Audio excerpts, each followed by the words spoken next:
I would just like to thank Arnie and Sons Paris Tea, the Paris blend, for getting me through Winterpocalypse 2026. I thought you said Arnie and Sons, and I was like, what am I missing? Like, what is the joke? What is the reference? But no, Harney and Sons, the tea company. Yeah, you know that really good tea, Arnie and Sons? I didn't know you were talking about tea. I don't know what the fuck you were talking about. I'm holding my beautiful mug. It's okay. It was a random intro. It's fine. I'm tired. I'm sorry. What do you have to thank to get you through Winterpocalypse 2026? Oh, this podcast? Cool. What a great answer. Hello, and welcome to the I Love You Bet podcast. I'm Heather, and this is my sister, Rian. Each week, we will revisit relics of our childhoods using our multiple master's degrees to critically evaluate the crap that consumed our misspent youth. So join us, sisters, latchkey kids, cuspers, and lazy feminists, as we look back at our past to say, I love you, but it's cold, you know. It's fine. How cold is it there? Because that's an interesting topic of conversation. Please tell me. Are we there? Is that where we are? Should we just stop recording now if we need to talk about the weather? I actually really just would like a quick answer because I am curious. Like 14? I don't know. That's pretty cold. Yeah, but it felt like 1 apparently earlier today. So it's been sunny. They have already called off, so we won't be at school tomorrow. Because the roads, but I do think if you feel up to it, you should check out the Louisville Police Department's tweets or threads, because they've been sending out some bangers about people being dumb and getting stuck in the snow. I think they have to, because it's so frustrating that they don't need to be doing that. I mean, the working poor who have to go to work, yes, but all the rest of y'all. Yeah. How are the roads? The roads are stay home and shut up. That's how the roads are. I mean, basically, yeah. I mean, that's what the governor said. Ben was home today, but he normally works from home on Mondays. And then I think tomorrow they're not opening the state buildings till 10. So he'll just go in I'm starting to worry we're going to actually have to go to school on Wednesday. So. You're worried about that? I'm not ready. I need okay. I was really looking forward to having a week. Oh, okay. I mean, ask me again tomorrow after being in home with Elliot all day. Ask me how long it took to do. So one of our friends who was in the hospital is home and recovering. So that's great. Oh, I forgot to tell you, David was in the hospital. He went in Saturday morning, but he's home now and he's recovering. And then today I was like, I'm sorry, David, what? Who's our age, or David the old person? David the old person. Oh, no, because normally it's Dave, so I was very confused. Oh, I'm sorry. Yes, Dave. Oh no. He's fine. They're sitting at home. He's fine. And so then it was like, normally I'd be checking on a number of people, and I really wasn't. And I was like, I should do that. And I think I know why I haven't been. I have a very 5'7", 180-pound distraction in my house. And so I was like, hey, older TW friends, how are y'all? And hey, my age TW friends, how are y'all? And whatever. And one of them wrote back and was like, oh, we've been at the hospital since Thursday. It's like, it's Monday? What? Why are we just... And the cafe's only open from 7 to 2. I'm like, yeah, that hospital sucks. Dude, we could have Anyway, so... But they're going to move from the hospital to rehab directly. And the rehab they're going to has really good food. So, well, something to look forward to. Mm-hmm. I think people in your life should stop going to the hospital. Yeah, it would help if I didn't hang out with old people. That's true. Yes. Very, very true. I did spend a lot of time. I know we're going to talk about wasting time today. I was trying to help a colleague who needs volunteers for this project. And so I was like, I'm going to tag people on Facebook. But I just went through my whole friend rule, and it was like, wow, there's a lot of dead people Oh, Not a lot, but more than I was like prepared expecting for. Yeah. I also went through my whole camera roll on my phone. So like since like right before Elliot was born, trying to find pictures to help replace images that I hold in my head that I associate with like, so like negative images that I associate with my worth and different things. And so I made a whole folder of pictures called My Worth that I can look through to try to reprogram my brain. And, maybe I'll scan through them while doing some EMDR in a couple of weeks. But I like that. That's cool. Yeah. Well, and it's really cool too, because when I opened the folder today, iPhones do that thing where they're like, let's play some music. And so it was like a slideshow with music. So I was like, oh, hey, didn't even think about that. So cool. Yeah. I tried to edit our podcast last night and my laptop wouldn't work. And so then I tried to restart it and it wouldn't restart. And so then I just went to bed and read this morning when our uncle was standing over me. No. Like, how do you get a lock for your door? Like, hey. No.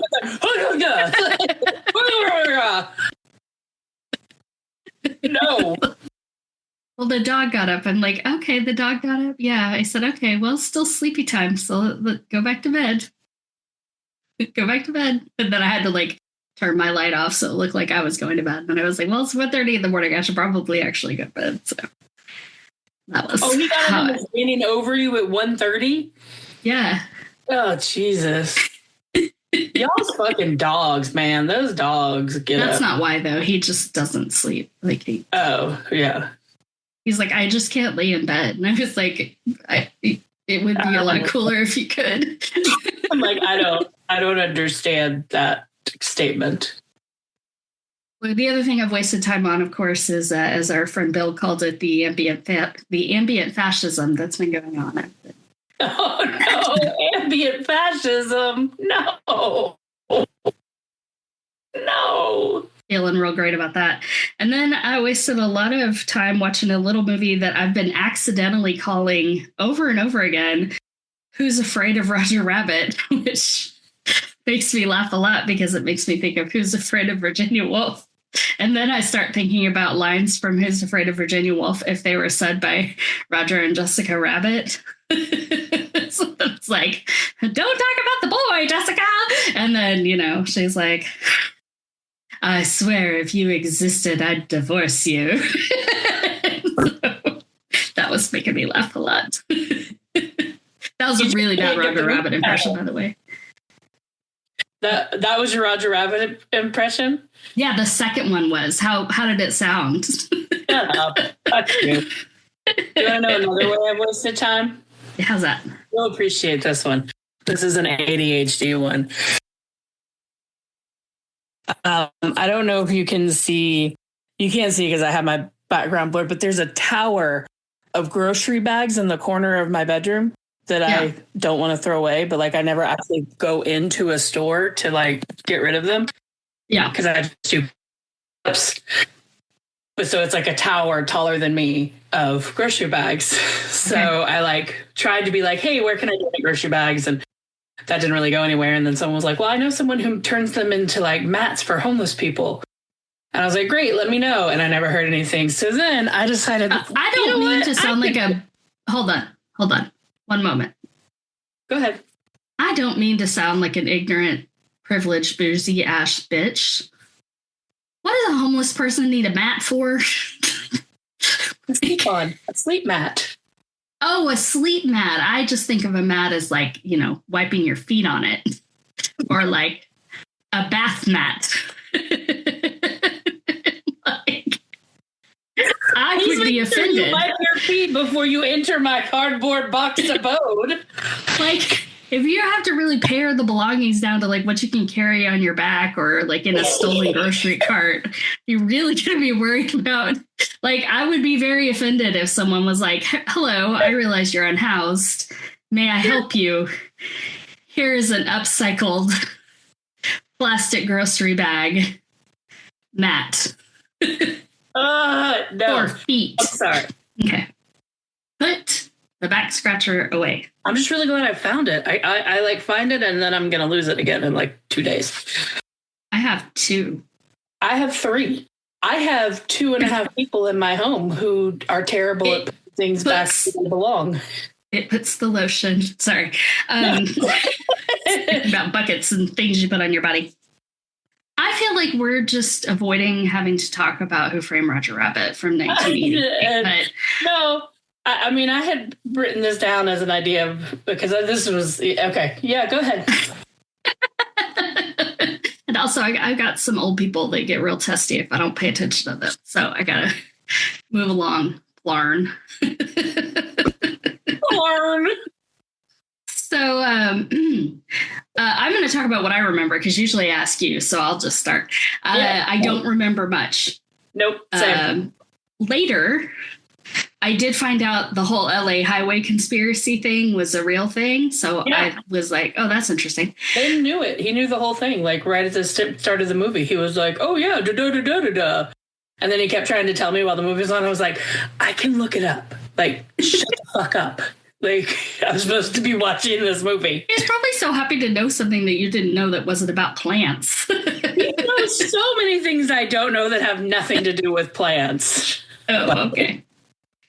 I remember that our babysitter who came to babysit us told us that he couldn't watch it. Like, we were being babysat by a teenager, and we were like, yeah, we got a movie for tonight. And he was like, what movie? And we were like, Who Framed Roger Rabbit? And he's like, I'm not allowed to watch that. I do not remember that. What was it rated? I couldn't find that, but I didn't try that. So then I was like, what was it rated? It was rated PG. And I thought, oh, maybe they changed it. Like maybe it was PG-13 when it came out. Oh, and then now they've changed it. No. Apparently, if it were made now or even in the 90s, it would have been PG-13 because the MPAA cracked down on things in the 90s and they started giving things higher ratings. But I know for sure Spielberg was really good at pushing back on the MPAA, so I bet they fought it, like, to get it to be PG. Oh, yeah, no, I show movies all the time from the 80s, and then I'm like, oh, shit, how is this PG? Fuck. Like, I mean... But a lot of times, I mean, in this one, there were objectionable things that were not... It's mostly language. Yeah, but it's mostly language, which I have never considered to be a reason to, like... PG to me is fine if you're going to have language. I know today Elliot wanted to watch the I'm Your Mother, Maya Rudolph thing again. Oh, yeah. So we watched that, and then, you know, the part she's like, that's not a dog, it's a bitch. And he goes, what did she say? And I was like, she said the word bitch, which is the name for a female dog, but also can be considered a very rude thing to say. So we'll see if I hear anything from school. If they say anything, just show up with your. If they say anything, just show up with your plarn and then see what happens. So the other thing that I found out later was being surprised that Bob Hoskins was English. I was very surprised to learn that. And then, of course, you know, Kathleen Turner was uncredited for her speaking role as Jessica Rabbit, and I found that out. I was watching it, and I was like, is that Kathleen Turner? And then, yes. Good call. What did you remember? Here's what I wrote down. Literally nothing. Large metal barrels. Human in World of Cartoons. Christopher Lloyd. Toxic waste and taxi cab ? Taxi cab ! Yes, which is why I probably remembered him because he's like probably the best thing in the whole movie. Yeah, it was a very extra taxi cab, that's for sure. Yeah. Speaking of babysitters, who leaves animals in charge of their children? Well, that was like, that's that whole cartoon thing, right? Like, yeah, I know, but also Peter Pan. Like, that's always bothered me that the nanny was a dog. Like, who's leaving a dog in charge of their children? If that bothered you, I'm surprised you made it through this movie. I was a lot distracted, and I didn't try that hard to be. What's the opposite of distracted? Retracted? Locked in. Locked in. The stack of bread just out on top of the fridge bothered me, and then I stopped. After that? Yeah, you were like, stop trying to find logic, Ryan. It's fine. Yeah. I was surprised at how bright the colors were in the cartoon at the beginning. Mm-hmm. Were you upset by all the chaos? I thought that might bother you. Yeah, I don't like chaos. Yeah. Which is probably going to be very surprising to a lot of people because, Well, I think when you live in chaos, then if you see chaos, it's really hard to deal with.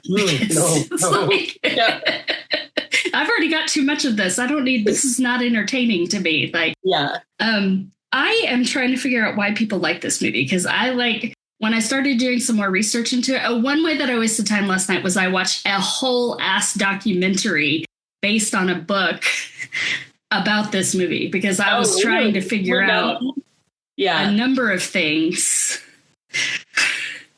including why do people like this movie. And I realize it's the same people because Robert Zemeckis directed this. Yeah. So it's the exact same people that think that Back to the Future is the best movie ever or that fucking Forrest Gump is an amazing movie. It's those same people. And whatever it is that draws them to this, then that's their thing. And that's wonderful. And I'm glad you like it. But I feel like we probably watched this movie one time and that is an appropriate number of times to watch this movie. Yeah, no, that's why I don't think we remembered much about it because I was just I'm watching it looking for things to say and all I could do was do research and pull in things because I did watch it with Ben and Elliot. I mean, it was fun. At the beginning when all the cartoon characters start showing up, it's I laughed in the beginning, sequence and Dumbo and the Peanuts. And I was also confused as to why Richard Nixon was the head of a studio. Didn't get that one. But they definitely cast some unattractive men in this movie. Yeah, I guess he had to do something after Watergate. So this is the point when Ben dropped me with his knowledge because I was laughing LA has the best public transport system in the world. What happened? And he's well, actually, it's conspiracy between the car makers and the tire makers. And I was okay, cool. It also had to do with redlining. Did he talk about that? He did not, and I didn't find anything in my research about redlining. But of course, racism has something to do with it because they basically just built the freeways right through all of the undesirable neighborhoods. Oh, so Two Town's basically supposed to be where people of color lived.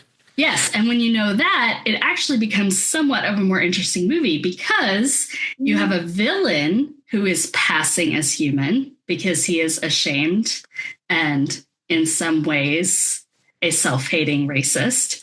And you have Jessica who really tries to play down her toonness and be more human because it gets her work. Question. Yes. Is she supposed to be a rabbit? No, she was never supposed to be a rabbit. Just checking. I kept going back and forth on that because I always remembered her being human. But then, Jessica Rabbit, and I Didn't you have a poster of her? I did, which, that's still confusing to me. I've told Ben that. And right before we watched this, I told him about some things that I'd been talking about in therapy and being honest and, But so then I was so you want to know something funny? I had a full door length poster of Jessica Rabbit in my bedroom, which I never had any other full length door posters of any kind. And I was so I'm not sure what that was about. And he was body, basically you're yeah, probably fucked with your body image. And I was either that or some deep, low-lying lesbianic tendencies that I would hope. I don't know, but if you had some deeply buried sappicness, It would be for someone 3D. And with an actual attainable body, like human body shape. Yeah, no, I don't think it was about attraction. I think it was about, this is what I should look like, or some other fucked upness like that. So, do you think that we bought that at Spencer's in the mall? 100,000% bought that at Spencer's. Do you think that only high school boys, college age boys, and young adult men also bought it? And I was the only 7-year-old girl that bought it. I can tell you that.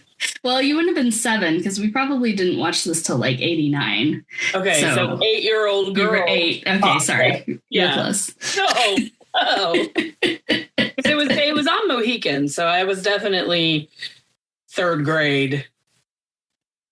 Not Mohican, Campbell. Sorry. Yeah, it was on Campbell. Yeah. It's okay. Campbell House. Okay.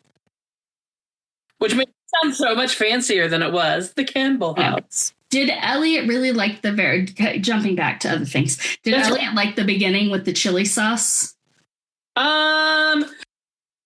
He did. He was like kind of distracted. So he really didn't actually start paying attention to it until the end. And then before that, he was just like asking questions. Like when they first gave him alcohol, he was like, what? Why did that do that? What did they give him? So yeah, he really didn't start. But I will say it was really funny because right before the movie, Elliot for Christmas, he got a set of like gag, things to, and one of them is a hand buzzard buzzer, not buzzard, not a buzzard for your hand, a hand buzzer that he had been using on me before the movie started. So when the guy was like, we were all laughing, like, ha ha ha ha ha. Like, you had a real life tie-in. Yes. I do think that this is the movie where I learned what on the rocks means. Oh, okay. Yeah. Like, I think that's because I remembered that.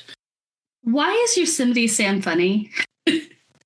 I don't know, but it did help me explain to Elliot why I call his butt his biscuits. Oh, that's good. My next note is around the crime scene. What? Your next note is around the crime scene? Yeah. My next note is, this crime scene is a disaster. Paul Holes would not be impressed. And then I started trying to think about if it were Paul Holes doing the investigation and Roger Rabbit, like with real human Paul Holes. And then that just made me laugh a whole lot. Quick question. Who's Paul Holes? Okay, so Paul Holes is... I thought you said potholes. No, Paul Holes.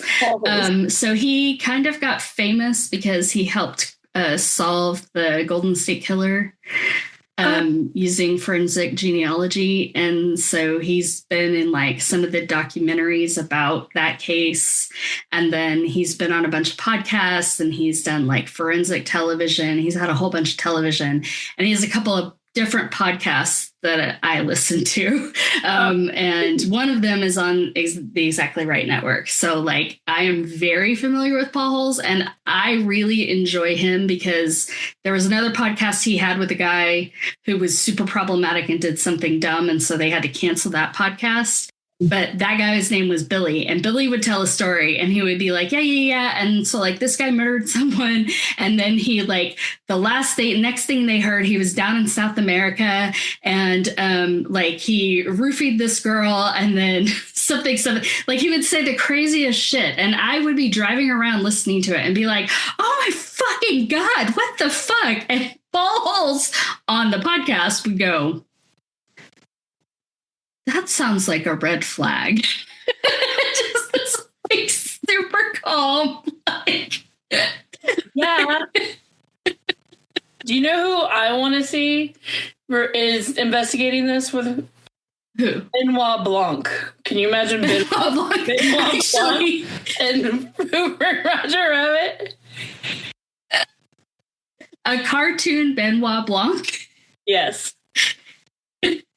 Would be very beautiful just like the Muppet Benoit Blanc was very lovely. I would enjoy that. Yeah. I went down like seriously because I watched the whole freaking thing. So I mean, I can't believe you watched, because I was like, I looked a little bit about the plot of the book. Yeah, the book was ridiculous. Like, that book was crazy. I can't believe anyone read it.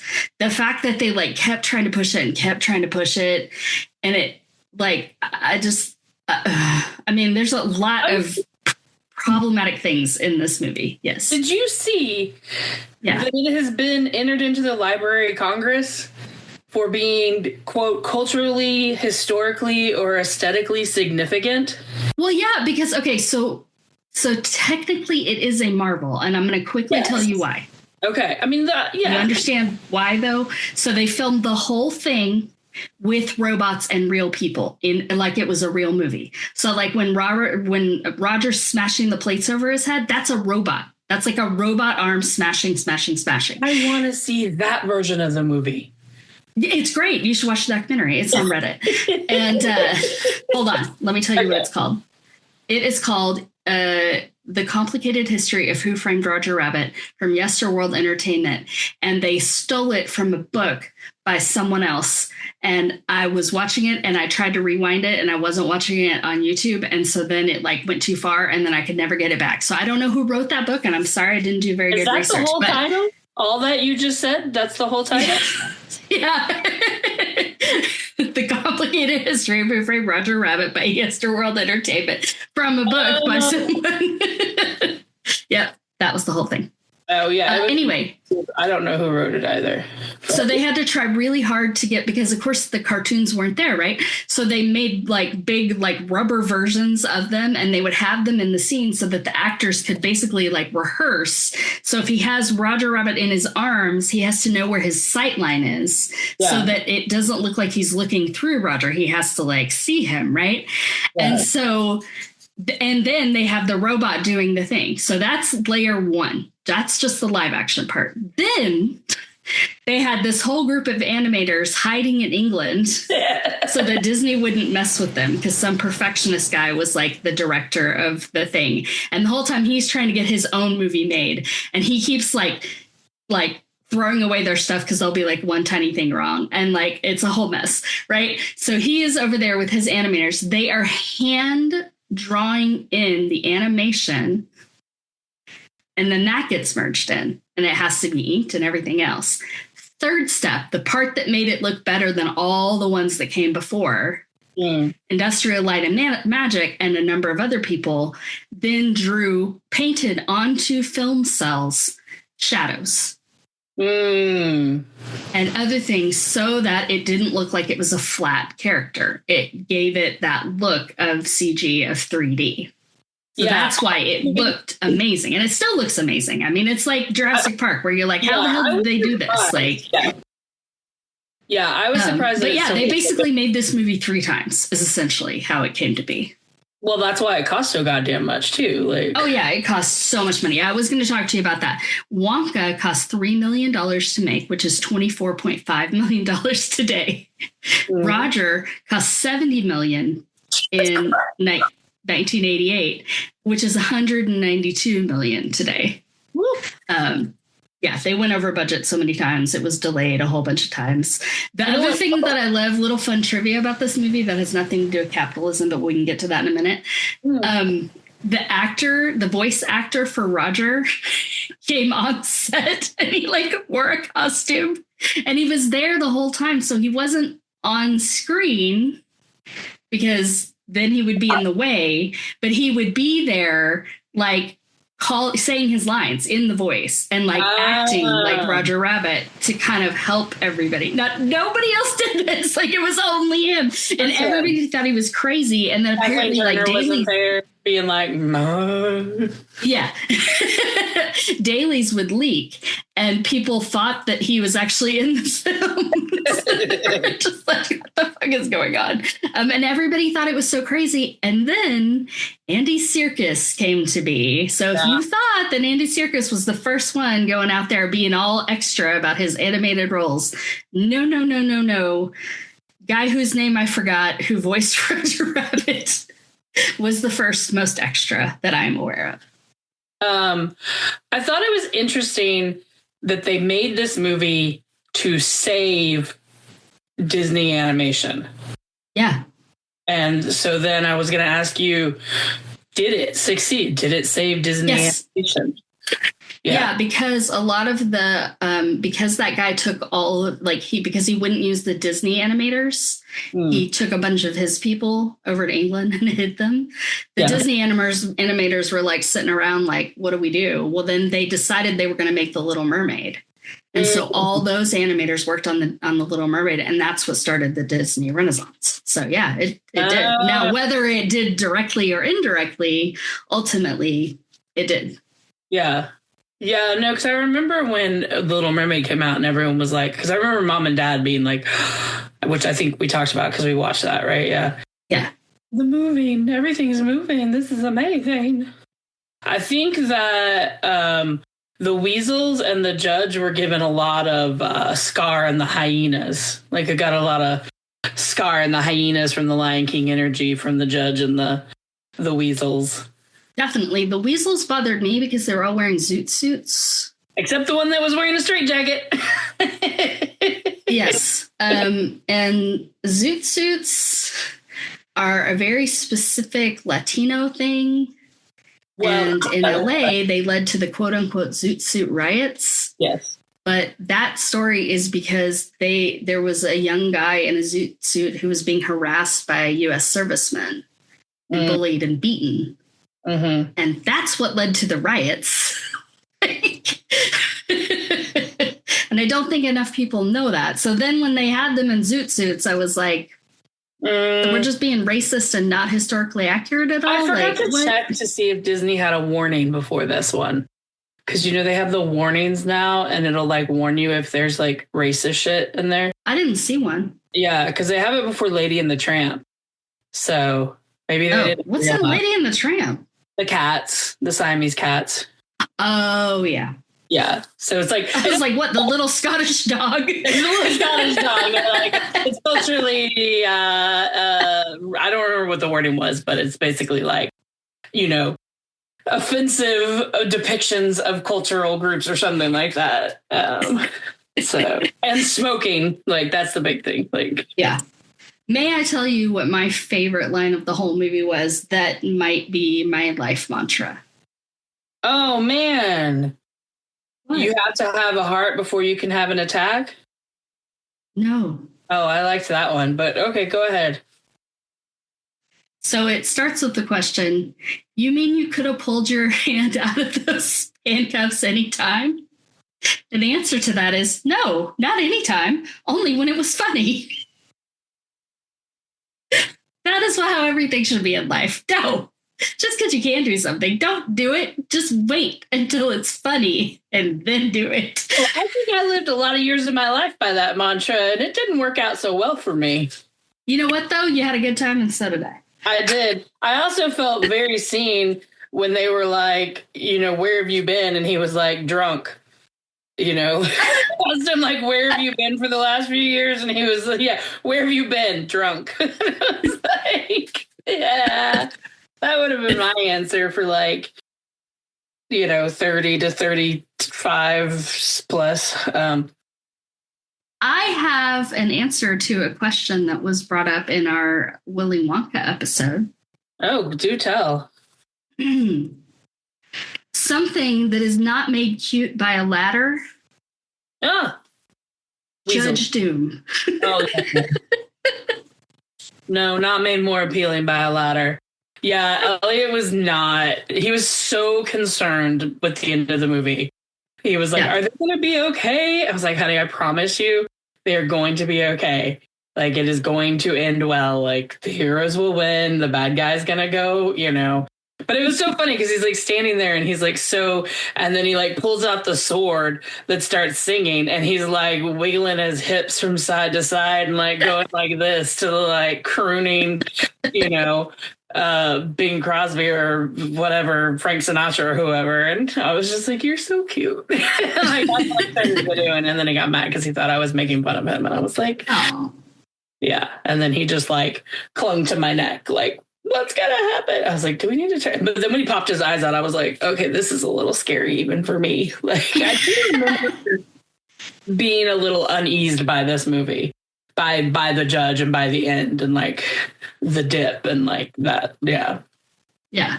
Well, they do a really good job of like cutting to it and cutting back and cutting away and cutting to it and cutting back and cutting away. And like, you know, it's like it turns on, then it comes back and then it, all of that mess. Yeah. 8 lanes of shimmering cement.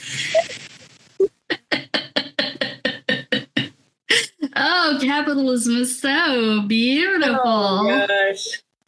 It is just... I wrote something down about that, but I can't find it now. Like, yeah. Urban sprawl, beauty, that's what I wrote. Yeah. It was just like... How did Elliot handle when the shoe got stuck in the dip? He wasn't watching at the beginning. Oh, okay. Yeah, I don't think he was paying attention then. Because you know who was very interested in that part? Our mother? Our uncle? No, the dogs. Because the shoe kept squeaking and they were like... looking around like, where's that coming from? Looking at us. They never pay attention to the TV. So do we want to talk about the conspiracy? I would like to talk about one moment. Okay. I would like to talk about not only would this movie be better with Benoit Blanc in a cartoon form. Yes. Tim Curry auditioned to play Judge Doom. Oh. And that was way scarier. Disney thought he was too scary. And I wish he had done it. Like, that would have been badass. Did you see the thing that Terry Gilliam passed and he regretted it? Yeah. It also would have been a lot better if Terry Gilliam directed it. So here's Zemeckis directing. He's produced a ton of shit. I didn't write down everything, but The Polar Express, which I'm like, Castaway, Contact, which is Forrest Gump, Romancing the Stone. I thought I saw he had Romancing the Stone, which is good. I'm okay with that one. Death Becomes Her, which that's one I need to rewatch because I know I saw it in the theater and people are obsessed with that movie. Yeah. I did not enjoy it, but also I was in like 8th grade, so I feel like I need to give that one a second chance. We can add that to the list. I'd rewatch that, yeah. That'll be a bonus. We're going to have a bonus series called Second Chances. And then Back to the Future 1, 2, and 3, which we've already discussed. So I don't ever go into a Zemeckis movie expecting to actually like the movie. He's a blockbuster. He's a blockbuster person. He's making lots of... Yeah, I was surprised that this was the second highest grossing movie of 1988. Well, it was the most expensive film produced in the 80s, so... Good thing they made that money back. Yeah, they made a shit ton of money off this movie. It's crazy. Yeah. Yeah, it's very highly rated. People really like it, but I also think it's because they watch it once, but you know, and then if they watch it again, they don't go back and change their rating because they're lazy. Well, they're also not paying attention to like all the other subtexty stuff. Yeah, but I maybe, I don't know. Yeah. It's too long. There were 2 or possibly 3. I couldn't find what the third one was, but one internet source did say there was a third movie released in 1988 where people got steamrolled. You remember what the other one was? I mean, I know like A Fish Called Wanda. Yes. And then you can remember the third one? No, because I never could find it, so I have no idea. In the 80s? Because didn't it happen in 1988 specifically? Oh, I was going to say, didn't it happen in Austin Powers? But that wasn't 88. But no, maybe, it was not. Maybe yeah. Yeah, Elliot was very like, when that scene was happening. And then he was like, oh, he's flat. You know, I was like, oh, okay. You never know. These kids are crazy. Like, you never know what. Yeah. I had some good stuff about the capitalism. Okay. I looked up some stuff about the conspiracy, the like tire stuff and yeah. Okay. So this is talking about the film as a product. So not about the theme of capitalism within the film, but the film itself. Okay. So it's from publicbooks.org, and it's a piece by Ryan Boyd, and he is talking about a number of books that are critiques of capitalism. And the piece that Ryan Boyd wrote is called Money for Nothing, Finance and the End of Culture. And the book he's talking about at the beginning is by Andrew DeWard, which is Dewaard, an assistant professor of media and popular culture at UC San Diego. He has a new study called Derivative Media, How Wall Street Devours Culture. And one of the things that I like that he does in this is he does the thing that I saw a guy do this at IdeaFest in Louisville, where he would take he takes lyrics and jokes and makes text-based databases that he can then data visualize and compare. And so he took all of 30 Rock and put it into a database and then used it to compare that, basically making an argument about consumption and not production, that capitalism now is all about, we've shifted away from production. It's more like consumption. So the production itself is just referencing other media. I'm like, where's this going? Okay. I know. So a quote from here related to the movie. And by matters, one means sells. The 20 highest grossing Hollywood films since 2010 were all sequels, 18 of them issued by Disney. And this makes sense, for though DeWard targets good art, he certainly doesn't ignore trash altogether. After all, the ultimate finance pipe dream is what he calls the brandscape blockbuster, the IP or metaverse movie, derivative media at the scale of the world. And then they say, all this starts in the late Reagan era with the text, I love. So this is the writer saying he loves the text, not Heather Davis saying she loves the text. Who Framed Roger Rabbit? A film that, thanks to Steven Spielberg's many phone calls, blends 70 references from works belonging to multiple companies, including Disney, Turner, Universal, and Warner Brothers. Mickey Mouse and Bugs Bunny even appear together for the only time in big screen history. Imagine the possibilities. In fact, plenty of people did. Sharks noticed that Roger Rabbit made over $350 million at the box office. Subsequent fully articulated IP franchises, which bleed from screen to screen, platform to platform, device to device, are the ultimate in the capitalist enclosure of media, which duplicates the real-world destruction of anything resembling public or communal space that isn't monetizable. Let's see. With strategic licensing agreements and merchandising deals, DeWard writes, the brandscape blockbusters seek to develop, one moment, I'm almost done, a fantasy land made in the image of the financialized marketplace, reflecting our dystopian reality back to us as a playful fantasy. Texts like Wreck-It Ralph, Avengers, and the Lego Movie appeal to kids, of course, but there's also a drip feed of dopamine for older viewers playing Spot the Reference. It's democratic. Everyone's brain gets melted. Critique dies. Numbed consumption wins. We pay good money for this. Hey, Elliot. I think you're still muted. I wasn't muted. I wasn't talking.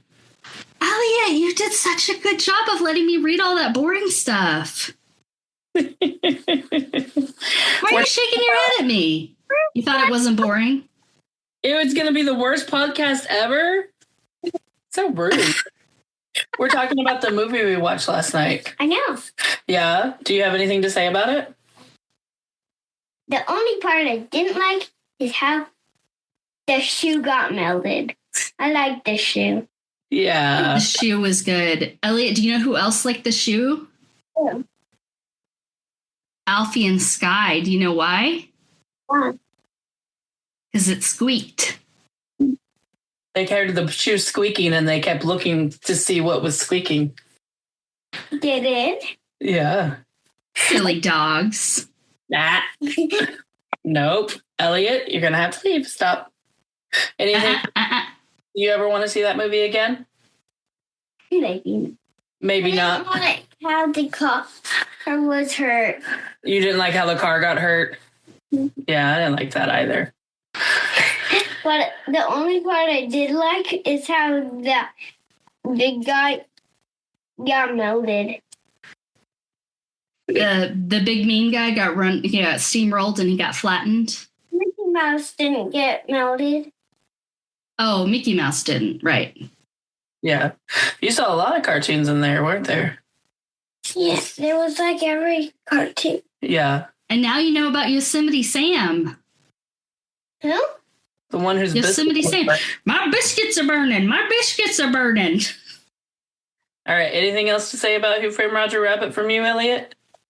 Hey, Elliot. I liked how the baby said he would sleep in his dumpster. Look, I only know why that was in a toy dumpster. You only know a fly that lives in a toy dumpster? Yeah, from a show. Oh, from a show. Oh.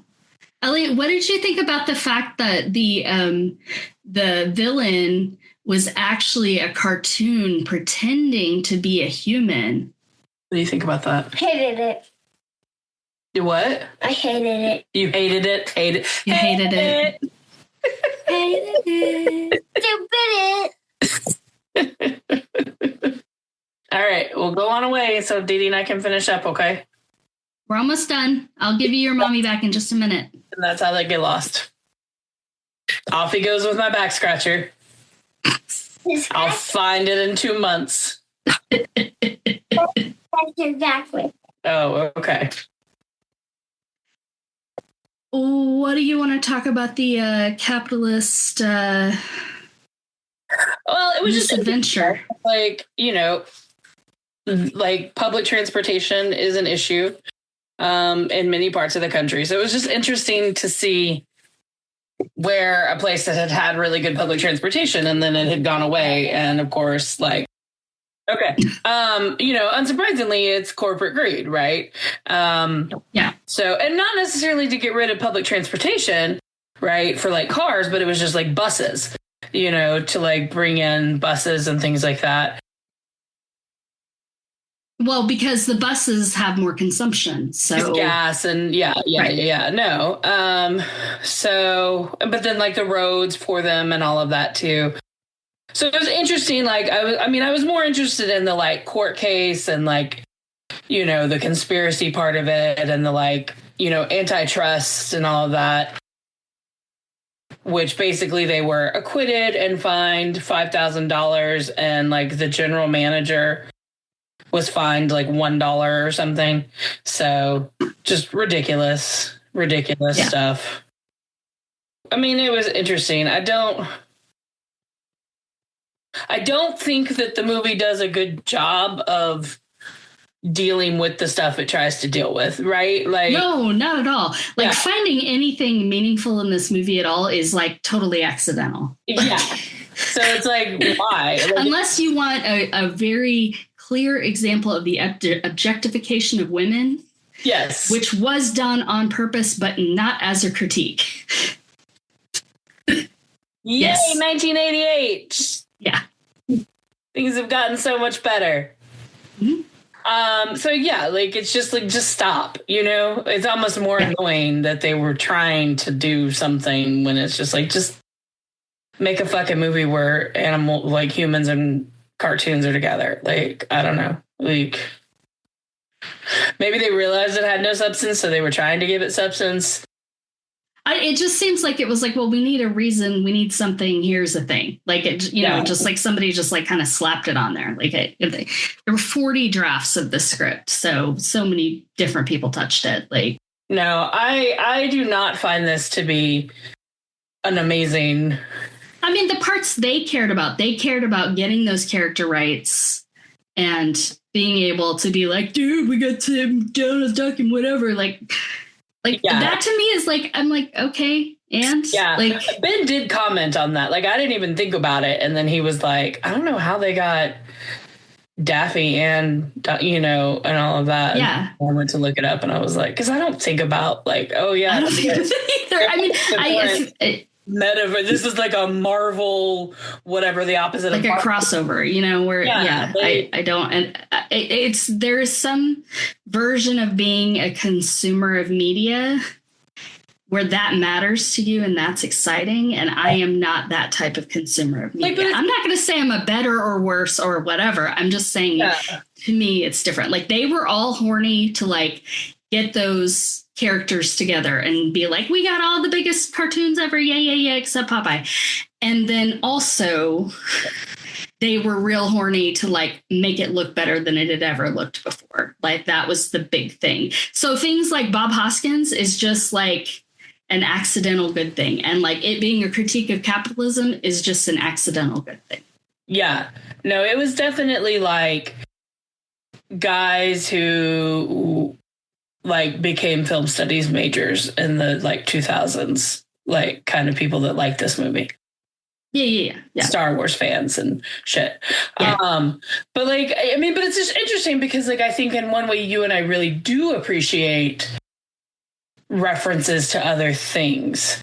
But like, just not cartoons. I guess, yeah. Like, I mean, I think it's because I've never been that engaged. But I mean, I guess as a kid, I kind of liked Mickey Mouse, but it was never like I've never owned a Mickey Mouse anything. Yeah. You know what I mean? So like, we definitely watched more Looney Tunes. Yes. Than we did Mickey Mouse for sure. But like, and to be perfectly honest, I appreciate animation, but I am not like. I don't watch a lot of animated films, like as an adult. Like the fact that I even watch K-pop Demon Hunters is still interesting. I still find that interesting about myself because I just don't mess with it. Like there's people who love it and that's great. And I love that they love it and whatever, but like, no, but it was really fascinating to watch like the technical pieces of it and to realize how much work went into it. I just wish that, again, I don't want to say they had taken more time with the script because 40 rewrites is a lot of time. I wish that they had cared a little bit more instead of just being like, well, we just have to have something good enough to shoot. You know what I mean? Like, it's like, you spent this much money. But like, obviously it doesn't matter, right? Like, clearly no one else. Which I think is what all those words you read earlier were trying to say. Yeah, like Billy Zane running around at the end of Titanic with a gun. Like, obviously nobody cares about plot. But nobody gives a shit. Because like, we love, I think one of the things we liked about Gilmore Girls is like all of the like pop or references. But we're not like, oh, did you get that? Oh, like, you know what I mean? But like, and it's so frustrating because like so many times I make jokes and nobody gets them, like including Ben. And it's so frustrating because I'm just like, I want someone to get my joke. I don't know. I guess the closest experience I have is when I'm like watching something from like early. And then I see someone who's like famous now. And I'm like, oh my God, that's what, but that. Like the closest I get to like, I mean, like to me, watching all those different cartoon characters was like nostalgia. And I guess like yay for inclusivity that they included like all the cartoons ever made ever in the entire world. Like, I don't know. Well, there's also the like, there was another essay that I ran across that talked about like the Betty Boop character, like how that's kind of like showing how aging in Hollywood for women is difficult because it's like all she can do is like serve drinks. She doesn't even get to perform anymore. I was like, damn, like, but nobody watching it is like getting that, like nobody else is reading the film that way. Write essays about it to make it interesting, like. No. I feel like it's kind of like Dude, Where's Your Car? Where it's like, or Dude, Where's My Car? Whatever the fucking movie is called, where it's like, there's some interesting shit here, but I don't think anybody intended it to be here. Yeah. But I enjoy talking about it. I have nothing else to say about this movie. Okay, here, I'm going to say a couple of things to wrap up the capitalism conversation. So you would expect that a movie like this would have a significant amount of like merchandise attached to it. Yeah. Well, it did not. you would also think it would be a part of like Disney World, Disneyland, Disney something. Oh. It was a part of something briefly, and then that fell apart. There was like a whole plan to make like a whole Roger Rabbit Adventureland out of it. Oh. And I think, and I don't mean this in a mean way, but like Roger Rabbit just really isn't that interesting. Like that's not what makes this film good, right? Like it's not like they just created this character because they were going to do sequels and there was like a whole thing planned. None of that worked. But this movie had a huge impact on capitalism and marketing because once everybody figured out how they could make Roger Rabbit look like that, that's how the little honeybee in Cheerios started being in every commercial. And that's how Tony the Tiger started being in every commercial. So like they used those techniques of the interaction of an animated 2D with live action children and other people and a real box of cereal, and then painting on top of it to make it look 3D to sell us all sugary cereal. Yeah. They didn't even have to do that. They just had to put toys in the box. That worked for me. And then CGI came in. Which is a whole other thing. Whole other sack of potatoes. Mm-hmm. Yeah. Anyway, that's it for this episode of I Love You But. Thank you for listening. I hope that you enjoyed it. And Ryan Davis keeps yawning. I'm so sorry. I yawned before we started. I hope that you'll join us next week when we talk about a film directed by Terry Gilliam that has a lot of things to say, very intentionally. Yes. Brazil. Hey, what made you laugh today? What made you cringe? What did we forget? Are you real mad at us because we don't give a shit about cartoon characters showing up together? But anime.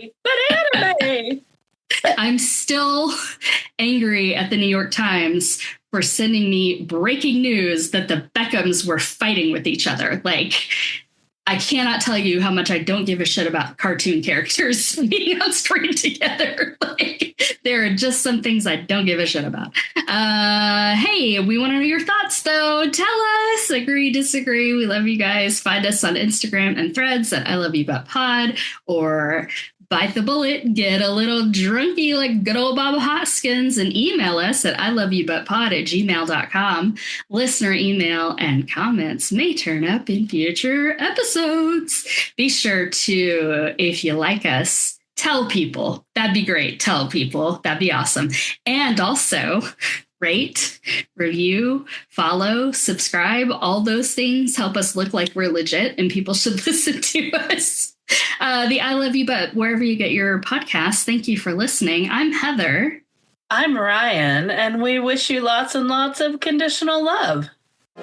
Yay! Go get some